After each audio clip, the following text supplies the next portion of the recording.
And welcome back. It's about 15 minutes to the top of the hour. As we promised, Majority Leader and Kikuyu Member of Parliament, Kimani Ichungwah, is in the house. How are you? Very well. You decided to close the year with me. Inabidi. You know, when we were in high school or primary, when it was closing day. Yeah, so today nafunga na wewe. Ndio umeamua kufunga na mimi. How are you? But thank you for the invite. Kabisa. Welcome. You know, it's imperative because there's a lot of issues to be discussed. Just a few days ago, we saw the president meet the former president. I'd like to talk about that. But first, the rate of intolerance for politicians in this country has reached a crescendo. It's too much. Why do people like politicians, Kimani? Especially when we said you're coming, everyone is coming. Why do you want to listen to that person who will come and lie to us? What is this with the rate of intolerance? Well, only Kenyans will tell you. But my guess would be first for any administration, and by the way, it's nothing unique to Kenya. The world over, that's the situation with all administrations around the world, political administrations. And in an administration like this where you've just been in office for just about 2 years, is expected. And knowing the backdrop of when you came into office, the conditions that were pertaining then, and the very high expectations that Kenyans had of you.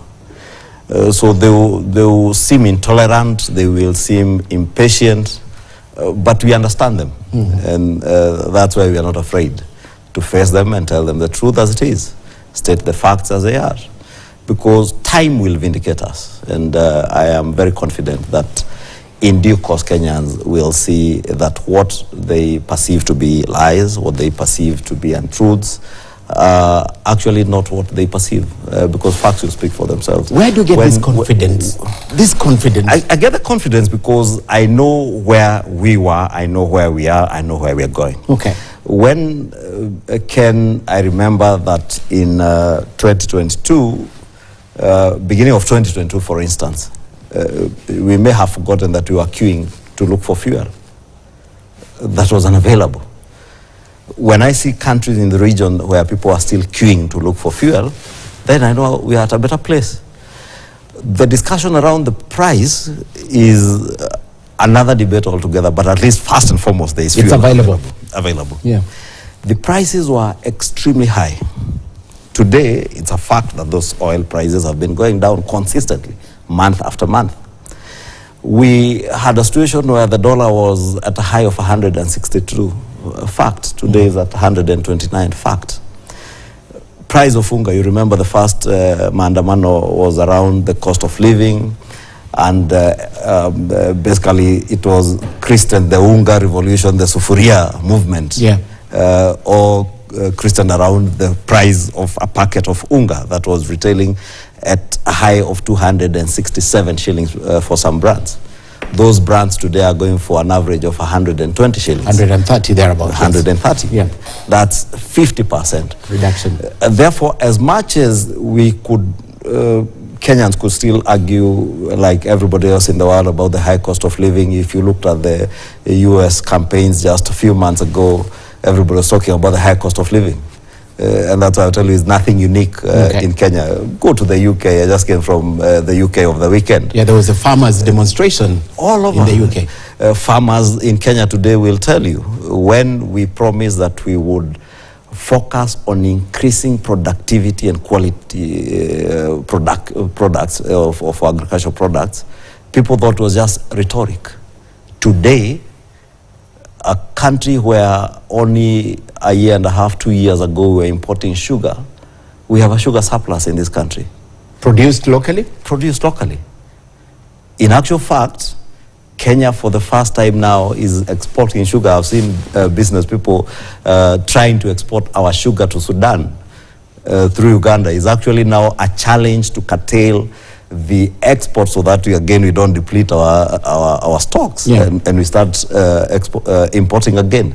Therefore, we spoke in our manifesto about the policy of import substitution and growing our agriculture to an extent or to a level where we'll be food sufficient. to check on the question of food insecurity and the high cost of living. Therefore, whether you look at unga at 260, now down to 130 for some brands, as low as 87 shillings. I've seen some brands retailing for 87, 90 shillings. Things are changing. But yet, the impatience could be there. Yes, yet, leader, the rate of affordability. Look at all those macroeconomics that are coming into play. Yet the rate of affordability, Kenyans could afford Wunga when it was 260. They were complaining, but they could buy it. Now they are saying, and the president acknowledged this during the State of the Nation address, all those facts notwithstanding, including inflation, which is down 2.7, but we don't have money in our pockets, and that is what we are going for Christmas. We don't have money. Remember, our campaign mantra was around kazi ni kazi, pesa mfukoni. Why? Because the conditions that were pertaining then were also that there was no pesa mfukoni, there was no money in the pocket for millions of Kenyans. Today, Ken, close to 200,000 Kenyans, directly employed and some indirectly under the affordable housing program, had no money in their pockets. Today they have money in their pockets. Today, as we speak, 56,000 teachers who had no source of income, who are not employed, are employed courtesy of this administration. Today, close to 120,000 Kenyans are on jobs through the labor mobility program, exporting our labor to countries either from healthcare, from construction to people who are doing online jobs today are in full-time employment and some part-time employment, especially for those who are doing online jobs. And therefore, the fact that there is still a huge section of Kenyans who have no credible or consistent sources of income is not to mean that there haven't been any efforts to ensure that we create jobs and give people sources of income. Close to another almost 140-something thousand people under the micro, small and medium enterprises, courtesy of the Hustler Fund, are in some gainful income generating activities. But that is not to belittle the problem of unemployment, Ken. Yeah. When, right, and I'll take you back to 2013, 2014, when the Jubilee administration came up with the Big Four agenda. Remember, this Big Four agenda was around 4 issues: food security, manufacturing, universal health coverage, and what was the other one? UHC, manufacturing, food security, and what? Remind me. I have forgotten the Jubilee agenda. And housing. Affordable housing. Okay. Affordable housing. Look at the Azimio manifesto. Look at the Kenya Kwanza manifesto.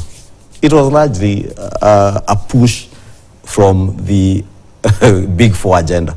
And in fact, the Kenya Kwanza manifesto largely borrowed or was a continuation of the things that we promised the people right from 10 years back. Okay. Recognizing that, one, the question of unemployment was a big ticking bomb in this country. Over the years, we have educated many young people, graduated from colleges, some from TVETs, but without requisite jobs to fit them into. And therefore, unless you are deliberate, unless you are deliberate in job creation and ensuring that you have programs that will create jobs, and that answers the questions around the question of housing. That remember, we were fighting about it here last year on affordable housing. Yes. That is affordable housing today that is offering jobs, direct jobs to close to 200,000 people, indirectly many more people. That is the affordable housing program that will give decent housing to close to, I think they're about 4,800. The ones that are ready right now.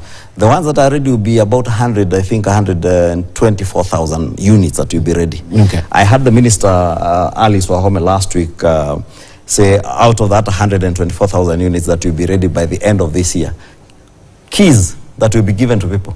In fact, I'm told by the Minister and the PS what is delaying it is installation of lifts. Okay. That for the first time, Ken, we have such a high demand of lifts in this country that nobody can be. And the supply cannot be met. Than the supply. Okay. What does that tell you? The other areas that come with that housing, the manufacturing assembly of those lifts speaks to the manufacturing agenda, creating jobs. Are they manufactured locally though? They're not manufactured locally, but assembling they assemble them here once they're here. But now you create the demand that then generates the need for investors to come and invest in the manufacturing assembly of the lifts. They will create technical jobs for engineers, they will create technical jobs for TVET graduates, and those are the things that we are saying you have to be deliberate. But yet, Majority Leader, you haven't explained to me why there is no money in the pocket. You've explained it through employment. I have told you, but money comes from economic activities. So long as you have a huge sector of your population that is not engaged in any productive economic activity, there will be no money in the pocket. There will be no money in the pocket unless you print money. And that is the reason perhaps the government is getting a bashing, because all these good things you're doing and the government is doing, they don't make sense to your constituents and local wananchi if I don't have money. Bashing in this space where we work in,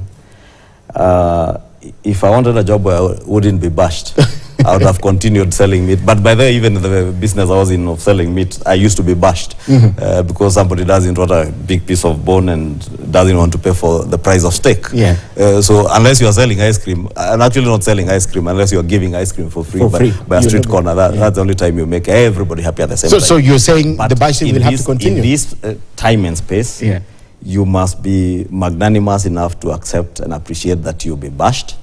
But so long as you are focused and you know what you are doing, and you are confident that you are doing the right thing, live with the bashing. It will just be for a time, and Kenyans will begin to realize that there are actually things that are happening. There are actual houses being built. Last year when we were fighting with you in this studio on housing, today, go to Mukuru. Not even Mukuru, go to Soweto in Kibra. 5-6 years ago, we were taking tourists to Kibra to see the slum. The face is changing. Now people are coming from neighboring countries to see the changing face of Kibra and Mukuru. That is a transformation that is visible, that nobody can run over. I'm going to talk about that, but I just want to give you a minute as I take the break. About 2 weeks ago, a fortnight ago, you told members of parliament not to be afraid of being sent home in 2027. I mean, everyone wants to be re-elected. You have been, this is your third, right? You would want to be elected. Why would you not be afraid? Because there was a basis for them threatening the members of parliament. Then you come out and say, do not be afraid. After all, even now you'll go home. Facts of life, by the way. Since I was elected first time in 2013, beginning 2014, a time like now, 2 years after the election, we started being told 2017... You were unopposed, I remember. And I used to be told 2017 you're going home. Rudy, yes. And many other members of parliament that we served in the 11th parliament, we were being told that. But I remained focused on my job and delivering on what I promised my people. And that's what I was telling members of parliament. Don't be afraid. In any case, you go home every day, so nobody should threaten you with going home. You will go home at the end of the day, but so long as you remain focused and true to what you are elected by your people to deliver on. And that is a focus every other leader should be focused on. Otherwise, if you listen, do I go to Kikuyu? Yes, your constituency. Even today I was in Kikuyu. Let's take a break. I go to Kikuyu at will. I am lucky, I'm very fortunate, as much as I don't get any mileage allowance because many other members of parliament. But I happen to go to my constituency more than any other member of parliament because of the proximity. And so are other members of parliament from the vicinity of parliament, Starehe, Kamukunji, and a few others, Dagoretti South, Dagoretti North, 5-10 minutes you're in your constituency and back. We take a break. We have a lot to discuss. Remember, the president met his former boss this week. Is this a reset? Is he reaching out to President or retired President Uhuru Kenyatta? Because there is trouble in paradise. We find out from Kimani Ichungwah when we come back. Stay tuned.